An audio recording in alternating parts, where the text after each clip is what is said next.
the 242nd Block Talks, we speak with Marieke Flament, co-founder of Currency of Power and board member of Qivalis, to understand how to maintain optimism during crypto's coming of age. I'm your host, Mauricio Magaldi, and this is Block Drops, your weekly digest on blockchain for business. These news are not a form of endorsement, sponsorship, or encouragement for consumption, and are meant for educational purposes only. All right, everybody, I'm here finally with Marieke Flament, who's going to tell us who she is and what she does with blockchain. Marieke, welcome to BlockTalks. Thank you, Mauricio. As you say, finally, I think we've been trying to schedule this for quite some time, so I'm as excited as you are. That's great. Let's just start from the top. I guess, who were you before crypto found you, or you found crypto, and how did that happen? It's definitely crypto found me. So who was I before crypto?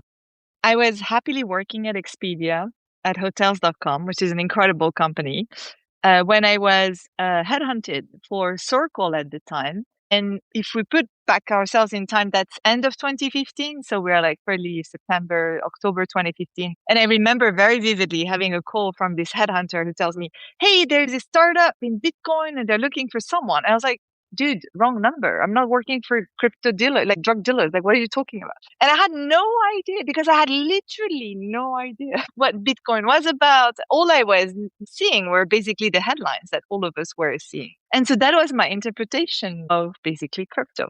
So I said no. And then he insisted, thank God he insisted. He said, read the brief and please, try to get on a call with the founders. And that was Circle.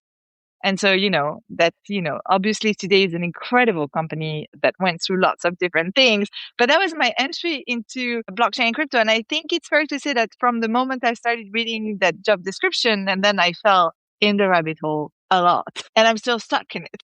So in that rabbit hole, what was the thing or the things that really hooked you? Because it's such a wide range of disciplines, I want to say. It's not just tech. It's not just politics, it's not just governance, it's not just, it's just, the whole crypto is eating the world. I think we agree that that's what's happening. But what were the things at that point that made you take the next call after reading that job description? It was the Bitcoin white paper, because actually, so I'm a computer science engineer by background, and so I'm a techie. And I think reading those pages of the Bitcoin white paper, and I actually studied cryptography and cybersecurity, and I was like, whoa, holy moly, someone has cracked something very meaningful here.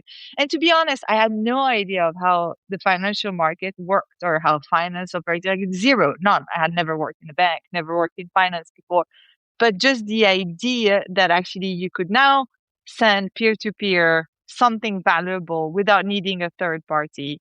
And you could do that like you were sending SMS and emails and all that, which I had participated to that, technological transformation, to me was completely eye-opening. So it's a technology first thing. And I think then over the years, and in particular working with Jeremy Allaire and Sean Neville, I realized how much it was, as you say, completely linked into actually, philosophy and geopolitics and financial systems and all that. But that came later as an education and as actually understanding the consequences of working with a technology that's actually so revolutionary. And you never looked back. I mean, you went from, so how long were you with Circle? And I think I first met you on your role at Near, which is years after that. So there's a big window of things you built over that period. What were those things that finally converged into us meeting, when you were at Near? I stayed at Circle almost 4 years. And first, my first role with Circle was managing director for Europe. So basically any products we had, how do you get that to market? How do you even explain to regulators, what is crypto and what those products are? And how do you explain, not just regulators, but also users? I remember, we had our first app with Circle was Circle Pay. And you could send and receive peer-to-peer money, just knowing someone's email or someone's phone number, and you could send pound, dollar, but also Bitcoin and Ethereum and all that. That was the first role, which actually leaned on a lot on what I had done before, which was B2C consumer tech adoption, in particular at Expedia. And then at Circle, we evolved a lot, right? Because we also went with where the market was going. I think everybody was trying to figure out where is this going to go? So we did the acquisition of Poloniex, which is a very large exchange. We actually had an OTC trading desk. We did acquisitions of investment type apps. And we basically evolved continuously the product suite up to launching USDC, the stablecoin. And at some point, we ended up having a portfolio of so many different things that with Sean and Jeremy asked me to actually also become the chief marketing officer of the company and to try to help put everything together. So that was my journey at Circle, which honestly was mind blowing and eye opening into when you work in something that's so on the borders of everything and you need to figure it out at the same time as you're trying to get users and get traction and all of that. After that, I changed and actually worked for a bank. So I worked for NatWest. Again, for me, different companies are also all about people. So you're probably going to hear quite a few names of people. But I worked at NatWest and I became the CEO of Metal, which is the digital neobank for SMEs and sole trader of NatWest. And, coming from Circle, I had a certain perspective on actually finance and banking and fintech and all of that and how that worked, seeing basically the other side. So when you're trying to disrupt something, which we were trying to do with Circle, actually, I think going, into the banking system and the guts of that financial system taught me a lot of how things really work still in an incumbent. And therefore, what are the barriers to that and where innovation is at? Look, Metal was in a very privileged position because we had actually independent tech stack and our independent team. And we were really able to build a neobank that is to this day still very, very loved by actually sole traders and solopreneurs. So that was my experience there as CEO of Metal. And I also, NatWest at the time had another digital neobank. So I had also to merge both and lead larger teams. And so it was also quite interesting as an experience. After that, I have to say I had FOMO of going back into crypto because now we are end of 2021 and the whole market is starting to pick up again, right? And it's going crazy and you have this adoption. And to me, it was finally, some of the technologies and some of the blockchain are really enabling you to do applications without the users having to know what they're using, right? Because I think one of my frustration at the beginning working crypto was it was so clunky. If you wanted to hold asset to do anything, it was so technical, so clunky. So for broad adoption, it's not really possible. But then in 2021, going back into the industry, I felt there's all those new layers and new protocols that have cracked how to make things very usable and actually frictionless. And the protocol I joined is Near, which is layer 1, which was highly scalable, which was, also proof of stake, not proof of work. So there were so many innovation that had happened in that 2-year window. And Near was a phenomenal experience also to think through an ecosystem. So at Near, I led the foundation, the Near Foundation. And the role of the foundation was to basically get, the ecosystem to grow. So how do you get your blockchain? 1, to be differentiated from other blockchains. 2, to be adopted by not only just people who are creating the next generation of application, but also people who are creating applications that exist in today's world in Web 2 and want to bring them on Web 3. And that was actually on the fringes of a lot of things because it's what's a crypto foundation? How do you actually run that? How do you create the sustainable ecosystem? And how do you get adoption, right? How do you get these millions of users that the industry had been promising onto that chain? So that was also an incredible eye-opening experience, in particular on something that's so decentralized. And now for the last almost 2.5, almost 3 years, now I've been on a completely different journey, which is what you would call a portfolio career. So I do 3 buckets of things. 1, I have a few board mandates. So for example, I'm on the board of IG Group, which is a very large publicly traded company in the UK that does actually instruments for traders. The second one, I'm on the board of Qivalis, which is doing a euro stablecoin, a consortium of European banks. I do advisory. So for example, I do advisory for MKS Stamp, which is doing digital gold. So how to tokenize digital gold. And the third bucket of what I do is I write. So I have a newsletter with my co-author called Nicolas Collin, and our newsletter is called Currency of Power.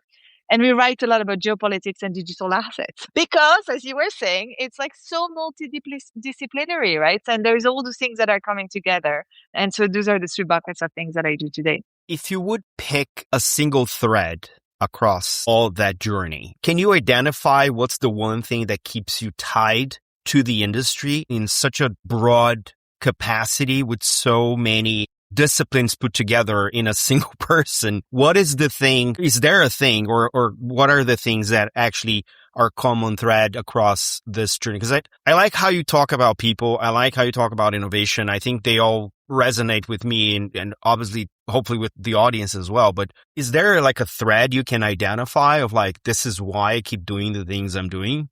I think there's one, which sometimes is borderline naive, right? But it's like this tech optimism, right? So I'm fundamentally a tech optimist. And I actually, back to this Bitcoin white paper, I really think we have in our hands something that's genuinely transformational for many things, right? And I think actually blockchain systems can upgrade the financial system as it works today. I think blockchain can actually, in a way, help AI be better, right? Because we can have traceability and we can have decentralized system. And so I think that's the biggest thing that keeps me going. It's like this, tech optimism on what's possible and where it's going. And honestly, the other part is that because it keeps changing, look, I don't know about you, but it's been now 10 years I'm, in this industry. There's not one day when I'm not learning something. And tell me one industry in which that happens. It's very rare, right? So because there's always like a new innovation, a new partnership that makes you think, and you're like a new regulation, so it's constantly like challenging how you think things are and where you think things are going. And so, yeah, I think those are the things that, brought me from one place to the other and keep me going in that space. In your recent writing career, and I'm going to ask this because I am not at all a writer. I am a podcaster. I can't stop and write anything. Hopefully with AI now I'll be able to put something in writing more frequently. But what are the muscles from your career you brought into this new discipline? And from the things you wrote, what are the things that gave you not the most successful, but that gave you the most satisfaction in writing? So look, I've actually always written, which is interesting because, what I studied is not, it's not philosophy, it's not literature, it's none of that. But even as a kid, I was constantly writing. I was writing, I don't know, stories, things I was like going through, living, like all of that. And then I lived in China 20 years ago. I studied there and then I worked there. And back then I had a blog. So and it was the beginning of the blog, right? It was like, again, like here we're 2004, very early days when the internet was nice and gentle and you could write things. But I had a blog. And so I would say the first thread is that I've always loved the act of writing, right? Because for me, it's like, that's how I think, and it helped me crystallize my thinking and make sure that I really understand that. And I would then say that actually, I took that writing into my exec career and into my career, which is also, I think, actually, at least for me, writing has always enabled me to be able to communicate very clearly to teams and to structure my ideas and to make a pitch or write, for getting more funding or for getting your team aligned and all of that. And I think there was an accelerator that we all went through, which is actually COVID, when everybody went remote. And I found that actually being a leader who likes to write and also like to write short stuff. So I can spend sometimes hours trying to make something that's very long, very short. And I know, for example, on Currency of Power, we write long forms, but I would say that's more very deliberate. And actually, it's costing me more to be in long form than it is for me to be in short form. But I can spend hours trying to take very complex concepts and try to like boil it down to something that's understandable.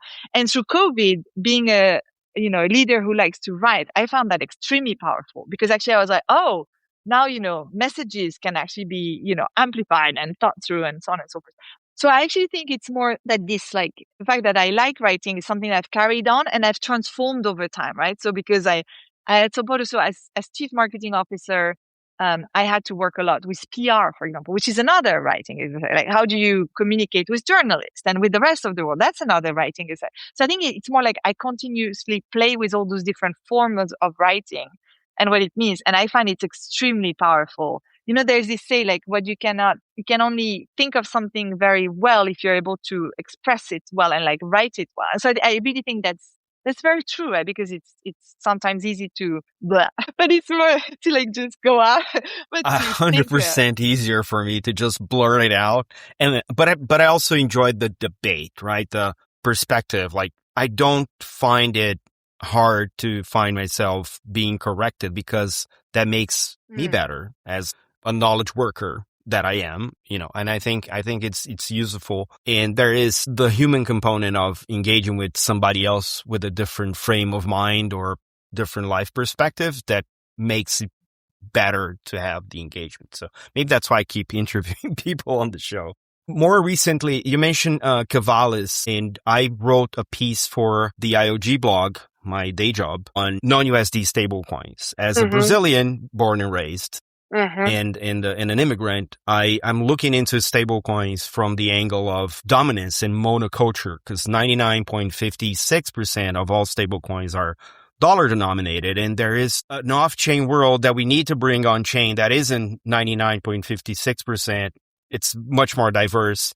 It's also much more regional, and sometimes, more often than not, much more domestic than this forced globalization that crypto sort of imposes on us. So I'm starting to develop this newfound love for going back to emerging markets and discussing with fintechs and regulators, what's life like for you when you go on chain? Hopefully not CBDCs, because that has no place in the world. But what in the decentralized world would that look like? And you're with Qivalis, you just mentioned, you're writing about geopolitics and digital money. I just want to hear what's been your recent experience analyzing that space. And obviously you worked at Circle. You have some perspective on dollar dominance as well. So what's this has been like lately in your conversations and obviously your writing? Well, look, actually, maybe on how and why currency of power started, there's a link to that. And it's the realization that actually 99.56%, usually say 99%, but if it's, it's bad. It's like 100%. It's very close. If you round it up, it's 100%. But all stablecoins are dollar denominated. And I think there's also this narrative that's coming from the US, which is like stablecoins are very good for the dollar and for continuing to be in this dollarized world. And, as a European, and actually a citizen also of the world, and having, lived and worked in different places, I think I have a view that this has its own limit, right? Like you cannot basically just accept as a nation to say, okay, fine, I'll just have dollars and, I'm going to basically hand over my sovereignty to another country, because that's what you do if you actually accept that. And so the first version of currency of power, actually the first name was called Euro Stable Watch. And the first message we had, the only message we had, was actually exactly what you said. It was like, hey, we're ringing the alarm. There's a huge problem. 99% of stablecoins are in dollar. And we said, this is going to be dollarization of euro. And we were quoted in Bloomberg and in like different pieces, but people were first like, well, no, it's not, because dollars are, stablecoins are just for cross borders. In Europe, we're fine. We don't need stablecoins because we have SEPA and we're okay. Like money can move very well within our frontiers. And so our next version of that has been like, no, you don't understand. This is like, it's not asking permission from anybody. It's basically anyone anywhere with a crypto wallet, which you can download whichever form you want, can now have like digital dollar on their phone. And guess what? Because it's the only form that is accessible, they're going to want to have digital dollar, because then they can do things, and they can do, whether it's actually DeFi. Yes, that's the first and still the biggest use case. But over time, it's not going to be just DeFi. Over time, it's actually going to become, paying on Amazon, because you get a discount if you actually use, those stable coins. And so, it's been like this, putting things together to help, in particular, central bankers and governments understand why you cannot ignore stablecoins and why you cannot hide behind a message, which is basically like, it's just a tiny crypto thing. This is just Trump gonna be like crazy. It's gonna go away. It's not gonna go away. And if anything, actually, this is making the dollar even more fluid. It's actually making the dollar the perfect rails for AI agentic, for actually tokenizing every asset, for having all our financial markets work basically on that money. And so I think, that message, I think, is very important. And I'm starting to see that there is a realization of, what it means, and therefore what are the other measures that need to happen. And for example, Qivalis is one of those. If we pause on actually, Qivalis is a consortium of, at the moment, it's 12 European banks that have come together and have created a joint venture and want to have a large euro stable coin. Now, I think it's also important for every country to understand, not everybody is the dollar. Not everybody is the reserve currency of the world, and not everybody is the trade currency of the world. And so everybody will have its own version of what, a good stable coin looks like for their market. And for example, in Europe, one of the constraints we have is that our bond market is not unified. If I ask you, do you want do you want German bonds, or do you want French bonds or Italian bonds? You're not going to price them at the same level in your head. And therefore, thinking that, a euro stable coin will function the same way as a dollar stable coin does, which functions with US treasuries. There's only one type. It's just not the same thing, right? So we need to reinvent what I call our tokenized money stack for each, jurisdiction. And we need to think about it in that way. But the first premise of all of that is the realization that stable coins are a very important instrument for fluidifying financial markets, and that today, 99.56% of those are in dollar, and that if you don't do something, it's going to continue being 99.56%. And so at some point, your markets are going to be dollarized even more than they might be today, because as you say, in emerging markets, most often people want dollar, right? And now we've given them the tools to have the simplest form of dollar. Before, they might have had to go on a black market in a street to get something and to do the exchange rate. And now they don't. You're on your wallet, on your phone, and so on, right? So I think it's a very important message to disentangle from also sometimes it's too easy to say it's just for crypto. It's not.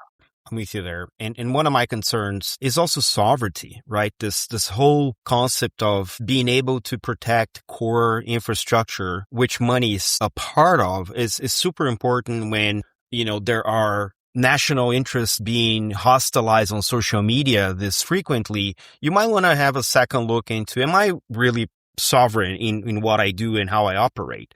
Can any of my mission critical systems like payments and water and energy being strangled by a former friendly nation? And these are not discussions that I have witnessed, obviously not in the public eye, but even with serious analysis in the press, because everybody's so concerned with the latest headline that more strategic things are not being broadly discussed. And I welcome work like yours in the currency of power, because this is important discussion we're not having. And all of a sudden someone makes a hostile movement. How do you get back from it, right? So I'm not saying it will happen, but the fact that you're not prepared for when it eventually does tells a lot of the story we're not being told. So I think it's absolutely fundamental conversation. And now we have the means to do it, which is more important. If there were no means to do it, then the problem is solved. But because there are means to do it,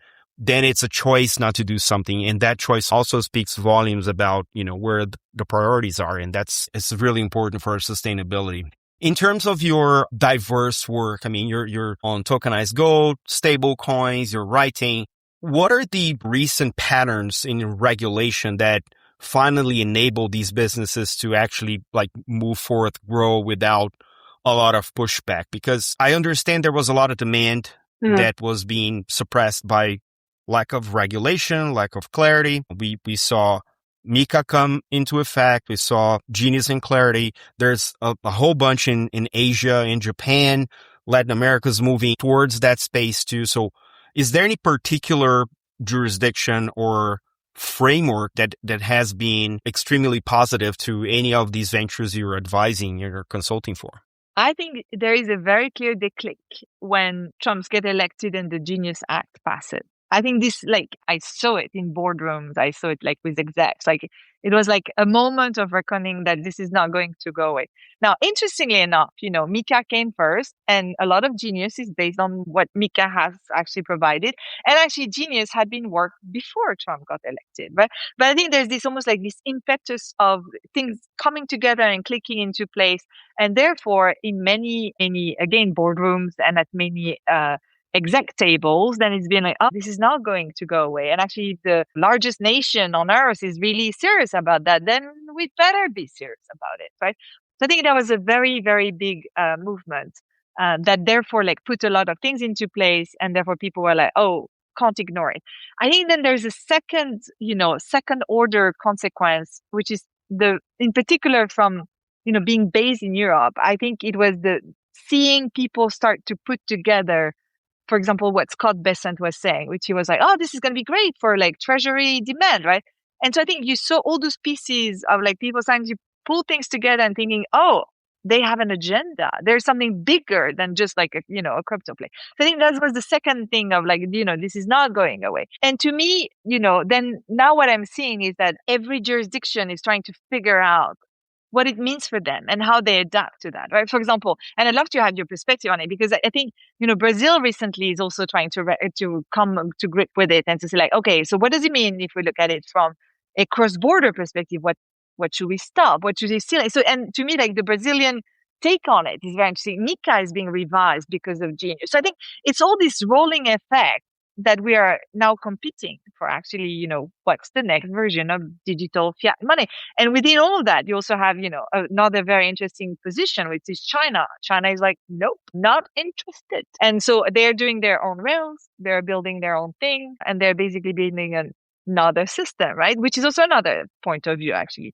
So I think it's all those things that are coming together. But like Genius Act is definitely, it's a cornerstone. With Nicolas Collin, my co-author, we said, there was the Nixon shock in 1971. I think 2025 is the Trump shock, and it probably will come, in history to be looked at that because of, this huge, movement that basically, and on so many other levels. I'm just talking here about digital, assets. Yeah. When I started the show, I think back in 21, I had a couple of guests come and talk about regulation, and one of them, or two of them actually, had the same kind of vibe around the geopolitics of crypto, which wasn't something I was really interested at the time, but that made me pay attention to that angle, and opened up a whole other avenue of exploration for me at the time, which was there's a geopolitical battle in the sense of the stable coins, of course. But if you think about even the entrepreneurship, right? I'll give you a very practical example. I moved to the UK to work in crypto in 22. In 23, A16Z Crypto, the crypto arm of Andreessen Horowitz, opened an office in the UK that very same year. And last year, they closed the office and moved back to the US because the environment changed. So before Trump, the UK and Europe were seen as more promising for innovation and investment and development of the industry. And I'm not saying that is the only indicator, but it was very evident with them announcing we're moving back home because now there's grounds for us to actually be successful there. Whereas in the UK and Europe, that doesn't seem likely.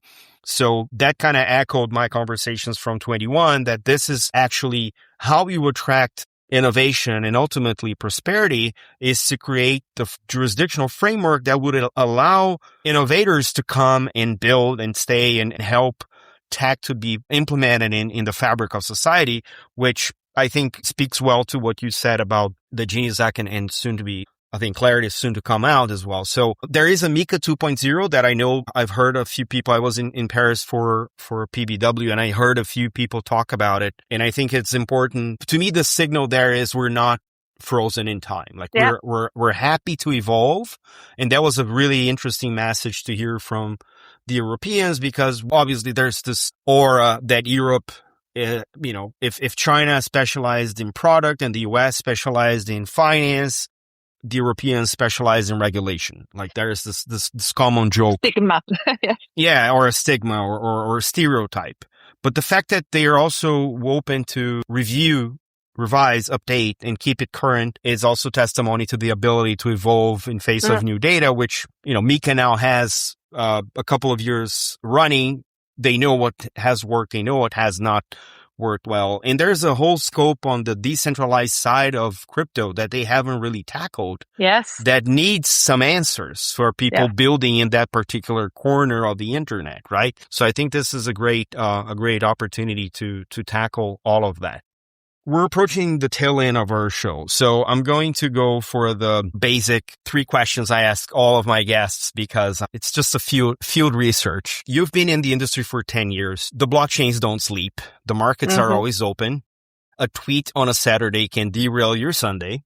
What do you do personally to stay sane and healthy while working 24/7? Okay, great question. So I've always thought that actually, when you work, it's almost like it's, especially at certain levels when you're an exec, it's like you're an athlete. And I played basketball. I still play basketball, but I played basketball competitively. And so there are a few things that I've seen in sports that you can actually take. One is you need to actually take care of your mental health and your physical health. And so therefore exercising and being mentally solid are very, very important. When you do sports, you have a coach. So actually, having people externally who are taking you outside of your bubble, I think is actually very important.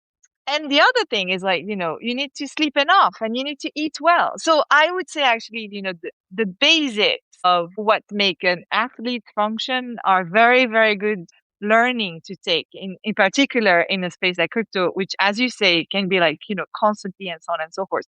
And, there are certain things that I know it's 24/7, but I need to sleep. And I'm sorry, but my phone is not going to get in my room. Right. And so I think there are things like that. You just need to be really able to say nope, it's not going to happen. And also when you have the luxury of having teams, that's also when you can probably build also redundancy and make sure that you can actually rest and they can rest when they need to, right? I've never believed that, anyone is a machine. Some people are, and good for them. They can sleep 4 hours and they function and they can still do because I can't. I need to sleep. I need to do sports. So it's really this basic, and the framework of the athlete is something that I think is, at least for me, has been very, very helpful. I love that take. I think that's the first time I hear something like this. Now, we spoke about regulation and approaches and the geopolitics, but stepping more macro level, what would be the one thing the industry needs to fix now to avoid another 10 years and then realizing we did not fix that thing and we're back there in 2026 all over again? What would be that one thing and why? Only one. You sure? Only one? You don't get to pick two. Okay, only one. Only one. It's our image. And what I mean by that is we're not serving ourselves when we don't appear, I want to say professional, but with a level of ethics. And, ethics doesn't mean having different values. We can have different values. For example, I think seeing the world decentralized is a different value from wanting to see the world centralized. But both wanting a decentralized world and a centralized world can have ethics, right? And you can want to do things with good intentions.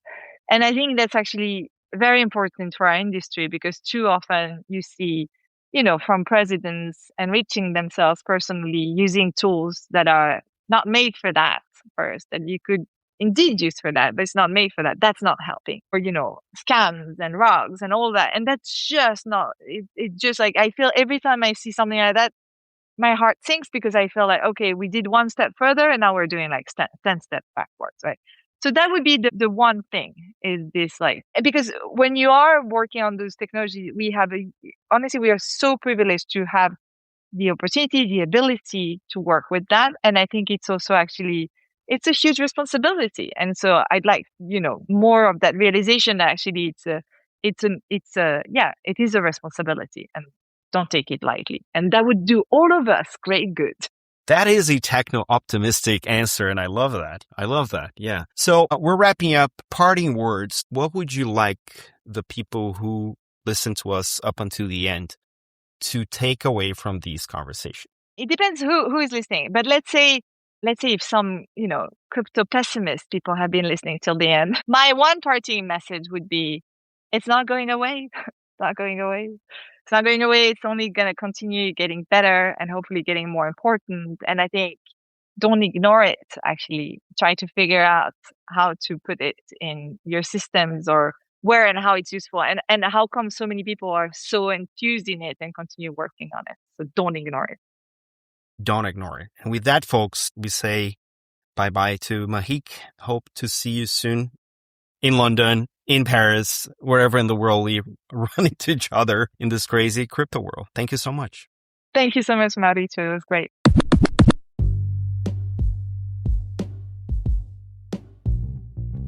Catch us online. We're on Instagram at BlockDrops Podcast, on Twitter at BlockDropsPod or 0x Mauricio. We're on Lens at blockdrops.lens. We have a newsletter on LinkedIn. Write to us at blockdropspodcast@gmail.com. And you can listen to the BlockTalks podcast at Spotify, iColab, Faberbun Tech, and all of the other major streaming platforms. Yay! Shout out to Marieke for sharing with us such an incredible journey pioneering blockchain in financial services and beyond. Don't forget to leave the rating on your favorite player and check out the merch store at blockdropspodcast.xyz. This is all for today. Stay rare, stay weird, LFG.